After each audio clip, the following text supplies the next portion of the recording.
her very first book. She's been a Pulpwood Queen repeating author. I have picked every one of her books, and by God, she has championed those books to go on to do she was our first author that I had that did a TED Talk. So you're going to get to hear her story in just a few. I'm just looking now for Mandy. There's Mandy. Okay, Mandy. Mandy and Doug still need to be on. Yeah, I clicked on it, but sometimes it just doesn't go. I'm sorry. Okay, I'm getting Jonathan and I'm getting Mandy. I click on them, and I don't think I'm good to go. all of the little hi Judith, good to see you. Awesome. Okay, I'm still looking for Mandy. Yeah, she's right there. Okay, I'll get her in. Just a second, Mandy, and then we're going to be. Have you guys all joined as co-hosts except for Mandy? I think I am. I'm just still waiting for something to download, the last meeting recording to download, and I think it's blocking me from being able to.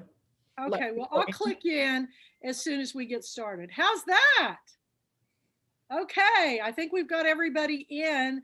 Welcome to our morning events of our 2021 Zoomathon Girlfriend Weekend. And I don't know about you guys, but anybody who didn't come to this is really made a big mistake, because the programming that we've had today with Jonathan Hote from the Pat Conroy Center, Annie's game show with Chris Humphrey, Annie McDonald of the Right Review, that was awesome. What a great concept for a panel.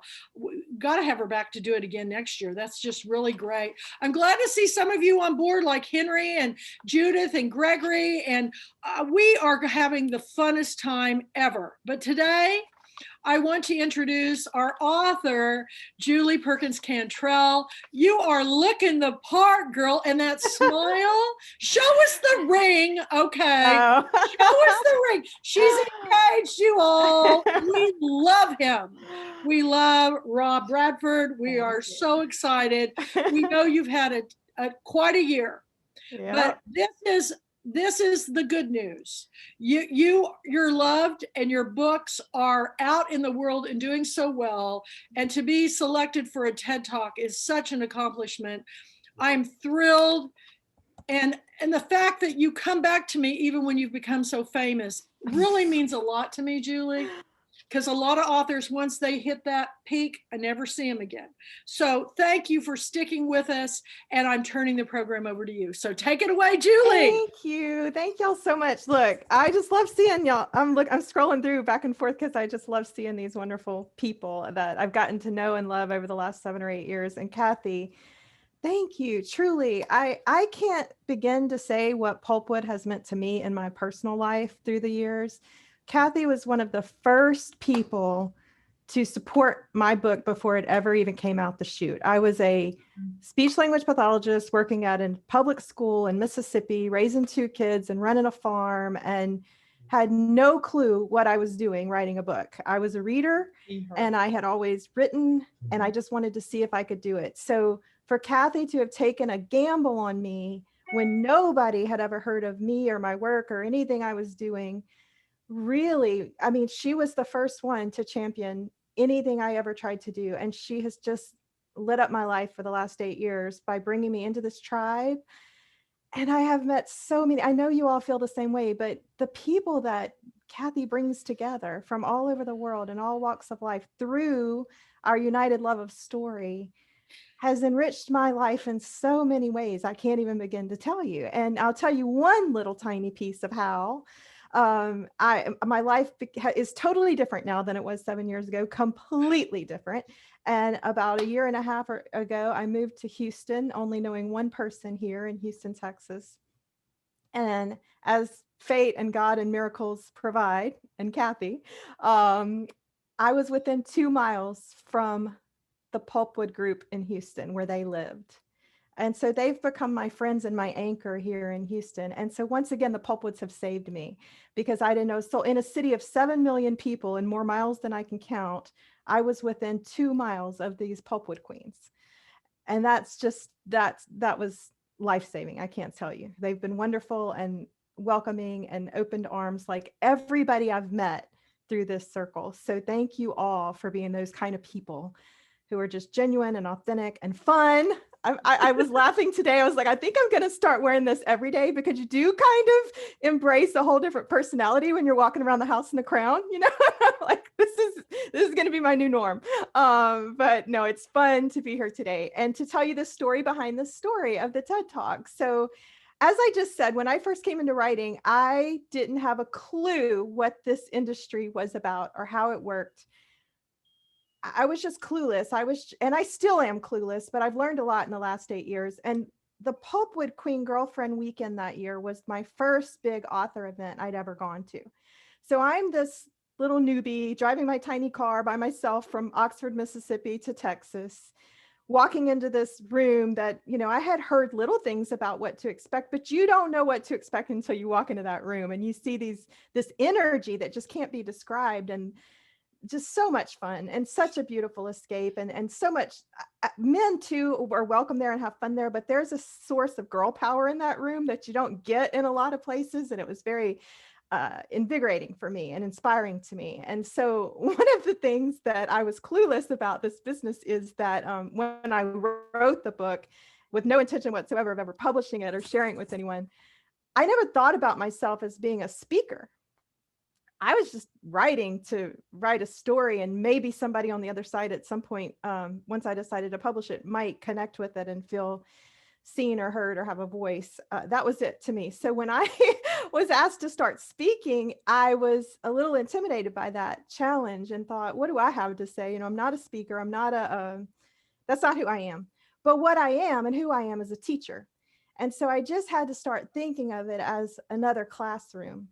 And every teacher I know is in the classroom, not because it's a show. It's not show business in the classroom. We're not there on stage to put on a performance. We're there to serve the students in the classroom. We're there to elevate and educate and enrich and inspire and encourage. And so I just had to think of my speaking events in that same way. It was just a classroom to me. And that's the way I can do it without getting nervous or anxious.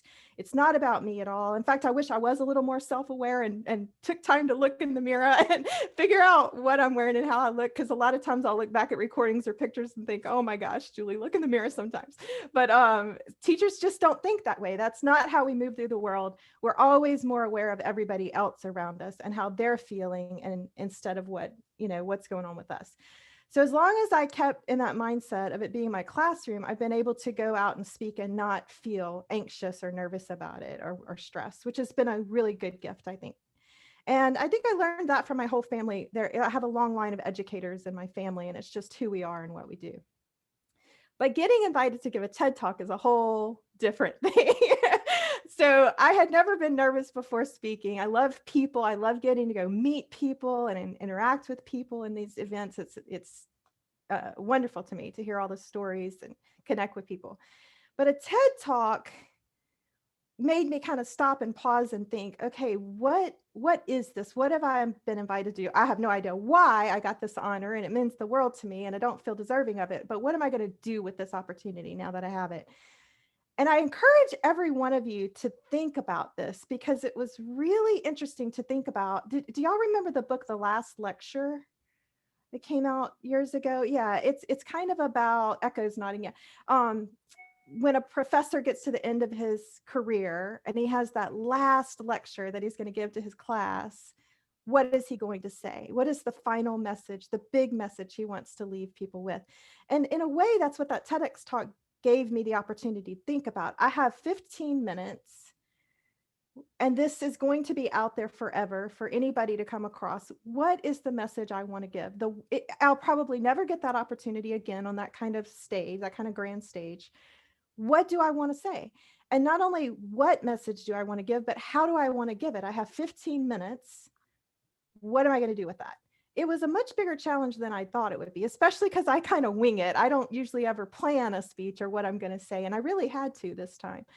And I thought that was incredibly a really good creative challenge for everybody to take on for yourself personally. And just think about, if you had one chance to tell people one thing, what is it you want people to hear? And for me, I had to think about not so much the words, and the story, although that's my tool to get that across. I wanted to think about how I wanted people to feel in that room. And when they left that room moving forward, what did I want to make them feel?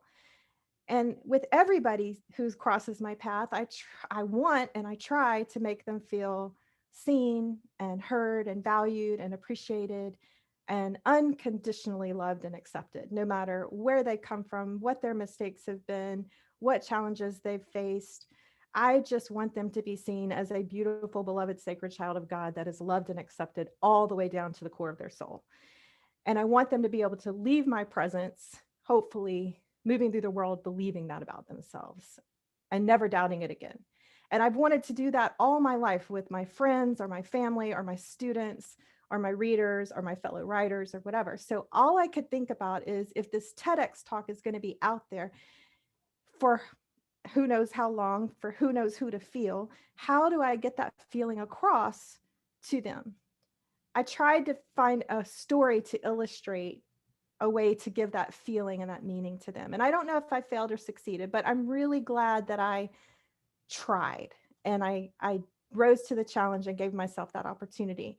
And I will tell you, it was especially hard and challenging for me because what many people wouldn't know and couldn't know and never would know watching it, I guess, is that I was at rock bottom when I had to stand up there and give that TEDx talk.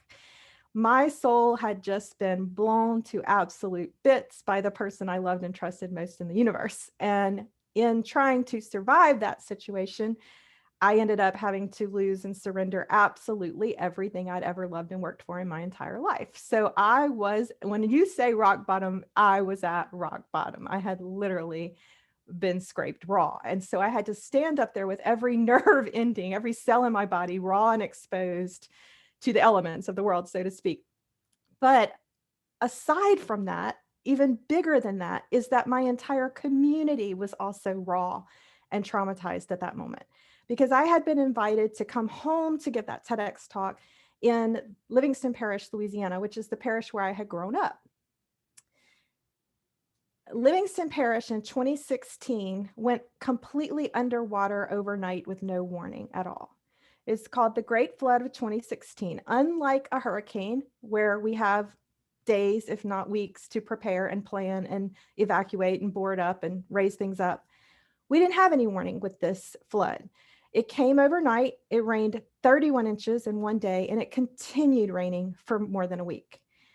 15 parishes across Louisiana declared emergency status, and the parish, Livingston Parish, where I grew up, was 80% underwater. These were areas, now Louisiana is a low-lying area. We're used to floods. We're used to water levels rising and going down. People who live in those areas know that they live on elevated homes and they adapted to that life. These were the other areas, the areas that had never flooded, were never supposed to flood.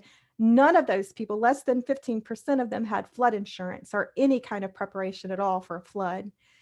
These are people who had very little to begin with and lost absolutely everything overnight.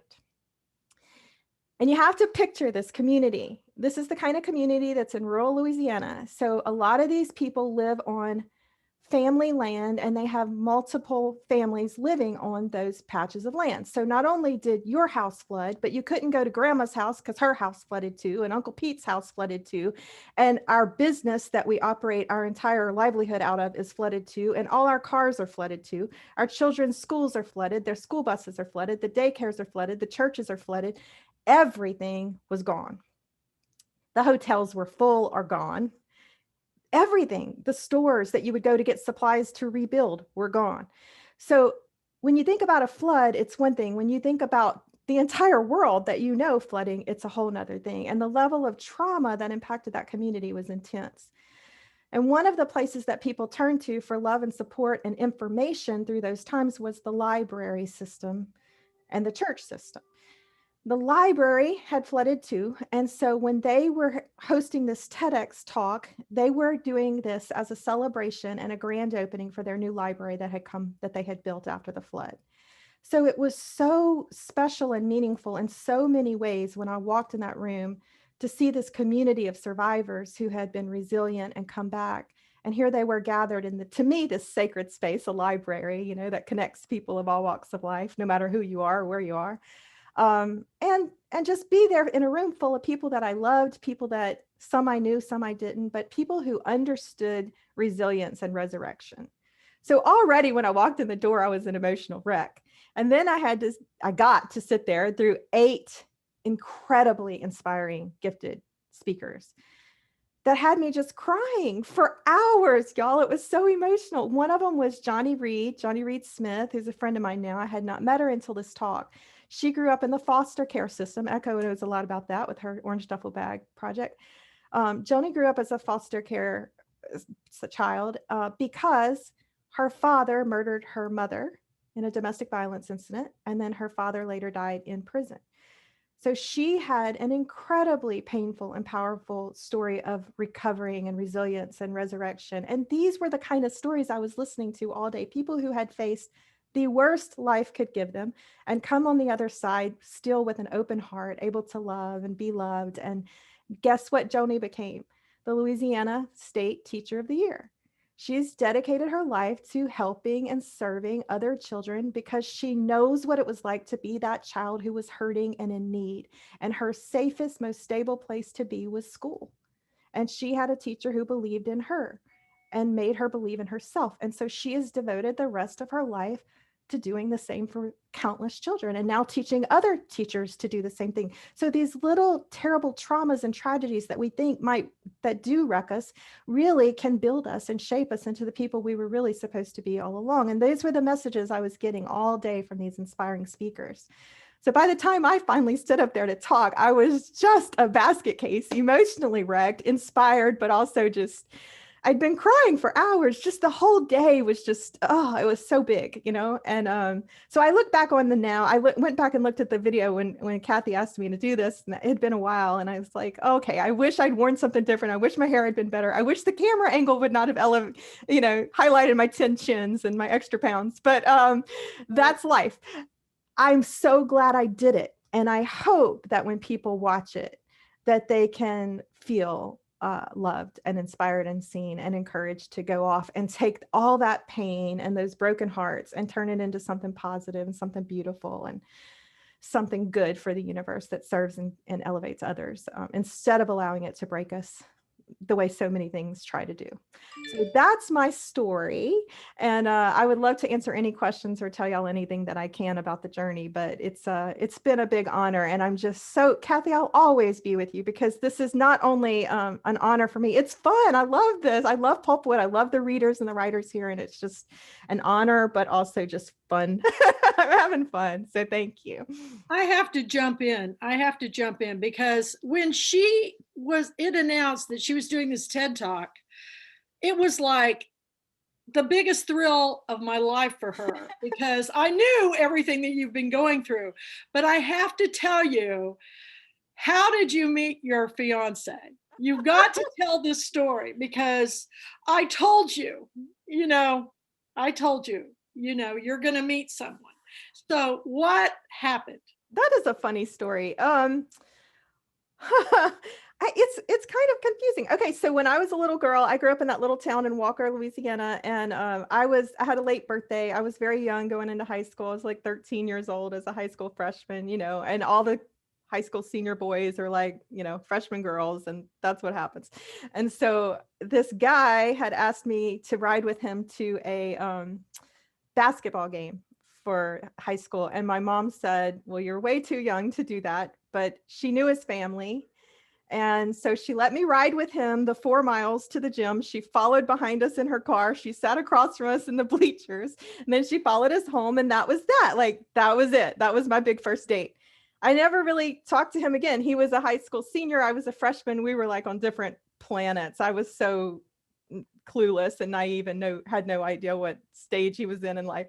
So that was that. And I was friends with his sister and brother and grew up, and that was that. But right after that, I started dating another guy, and that's the guy I ended up marrying and spending 27 years with and building my life around for 20 years of marriage and all of that. And that didn't work. So there I was back at, square one, ground zero. And that first guy that took me to the basketball game found me. And I was not ready to date at all. Said, no way. I'm steering clear of men for the rest of my life, or at least a year until I catch my breath. And he was very patient and kind and steady. And so now here we are, and we're engaged, and he's a wonderful person. So life is weird. Timing is weird, but maybe we were supposed to connect all those years ago for some reason. I don't know. And the interesting part is what kind of connected us around the end is when he picked me up for that date, he was driving this old 1955 bright yellow truck. And he drove that truck all through high school, and then he kind of ditched it and moved on as he got older, and his family sold it off to this other man. Well, years later, all these 20 years later, he contacted his dad before I came back in the picture, and he said, Dad, it would be fun for us to kind of restore an old truck again. Do you think we could find one? And his dad said, well, I think we might be able to find the one you used to drive. I don't think the guy ever did anything with it. And sure enough, that guy had just parked it in the back pasture, and it had just been covered with weeds and overgrowth for all these years. So they rescued it, and they've been restoring it, and they're almost finished. So we'll actually get to ride again in the truck that we went on our first date on all those years ago at some point. Isn't that funny? Life is weird. It's a weird life, but grateful for every bit of it, for sure. You'll have to go to her Facebook page to see her and Rob, because they are the most beautiful couple I've ever seen in my life. Well, that's just sweet, Kathy. Love you both. He's a good guy. Open it up, everybody. Ask a question. You can unmute. We've got a few minutes. Anybody have a question? Raise your hand. All of her books are listed on your website. And can you give your website? I think they may have just posted it, but go ahead and give it. Yeah, it's just my name, juliecantrell.com. And I think Mandy has a link with all my other links and the TEDx link and everything in it. I don't know if Mandy's on here or not. I'm on here. Can you hear me?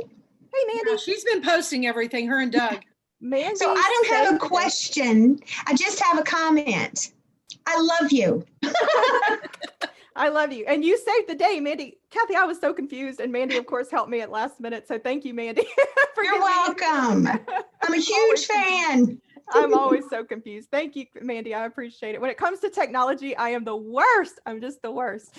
So thank you. I have to share another story about Julie that is really probably one of the most important stories of my life, is because I believed in her books so much, and because of the subject matter and different things, that I was a youth group director, and I talked to my minister, Allison Byerly, and I said, I would like to make Julie's book a Bible study, because so often, so many of my kids have been through so many things, and as a child, we tend to trust people in power.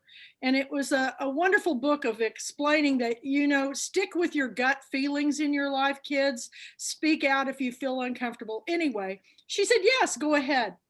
And what happened, I was blindsided because we had an education meeting at the church, and my minister had gone on a sabbatical to get her doctorate, and we had an interim pastor.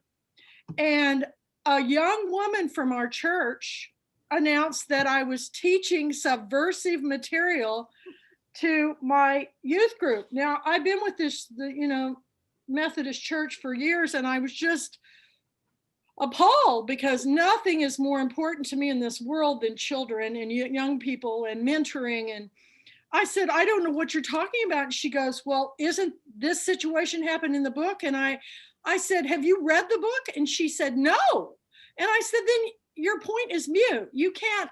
I go, this is censorship for hearsay. Anyway, the interim minister didn't want to broach the subject, so he asked me if I'd step down as youth group leader until the minister came back. And I can remember the smug look on this young woman's face. I was devastated. But my minister came back, and she was furious, because she said, I gave permission for that. But our church has a newsletter. And that newsletter, when it came out, I contacted Pastor Allison Byerly, and I said, would you please post this in the newsletter? would you please post that Julie Perkins Cantrell won the highest award you can win in Christian publishing? She won not only the Christie Award for Book of the Year, she also won an award for Best New Author. You were a 2-time Christie Award winner, which is the best Christian books in the world. But you know, it's really funny.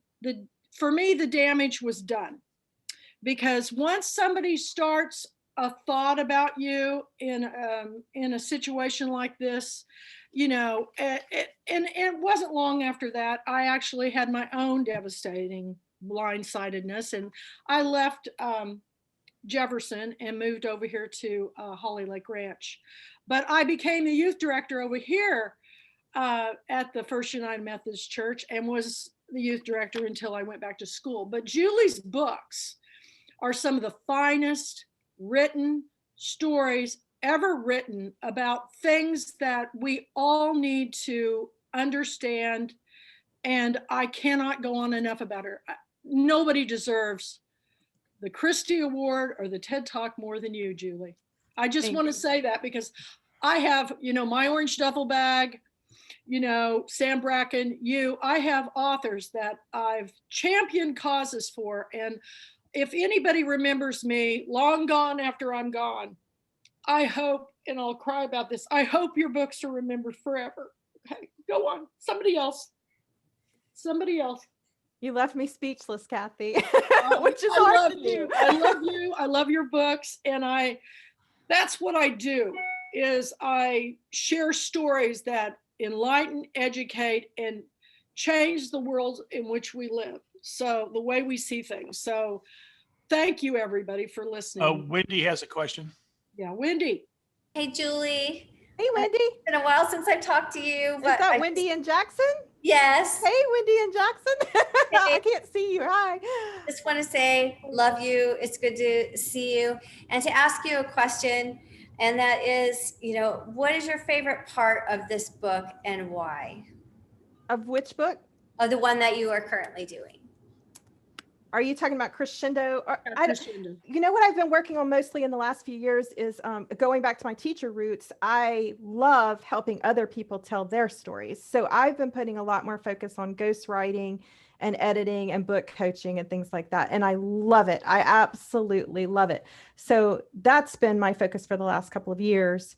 The last book that I published was called Crescendo. It was creative nonfiction. It was a story of a family, we're probably almost out of time, who hired me to tell their grandfather's story. And he was a mentor. He was a musical genius, prodigy child from a small town in Georgia. And he made it big against all odds. He came from abject poverty and abuse and trauma, and was just not understood or supported or encouraged as a child by his family at all. But there were people in the community who saw his gifts and saw his talents and lifted him up and gave him opportunities. And because of those mentors in his life, he was able to make it all the way to the top of Broadway and do a lot in the music industry. But he gave it all up and came back home to a little town in Georgia called Thomasville. And he and his wife, still today, they started a music and drama troupe there for other children in a small southern town. And they spent 45 years of their life helping these people discover the arts and now those children have gone on to do amazing things all over the world. Some of them very well known and successful people in the performing arts and other occupations, because these two people, this boy who could have been broken, who could have been devoured and destroyed, chose to use his pain and turn it into something positive. That's the theme in all of my books, is like taking all that broken heart and just, doing something good with it. So that's it. That's Crescendo. That's beautiful. Yeah. Thank you. Thank you all so much. Thank you. Yeah. This has been fun. And I'm going to stick around for a lot of these throughout the afternoon. So thank you, Kathy. I'm looking forward to it all. And Nick, I can't wait for y'all to hear Michael talk about Nick. It's an incredible new book that's come out. Gregory, I see Gregory Phillips. He's got a new book coming out. Judith's book. Oh, I love it too. The Chanel. I'm so excited. Thank y'all so much. It's been fun. Thank you. Thank you. Any other questions? Wave your hand, everybody, if you have anything you want to ask before we go on to the next section. But reading changes people's lives for the better every single time. There is no negative to reading. And if you don't go to Main Street Reads and order all of Julie's books. You're doing yourself a great disservice because they are that good. I will be promoting you to the ends of my days, as well as every author that is on my list since inception to now. This is my life's passion. And I thank you, Julie. We have posted the link to the TED Talk. I wanted to show it, but I think I was afraid there might be some copyright. Oh, yeah. Yeah. Oh, yeah. See. Thank y'all. Please watch it. You will be transformed. And Julie, we're going to take a break so everybody can quickly grab something to eat because this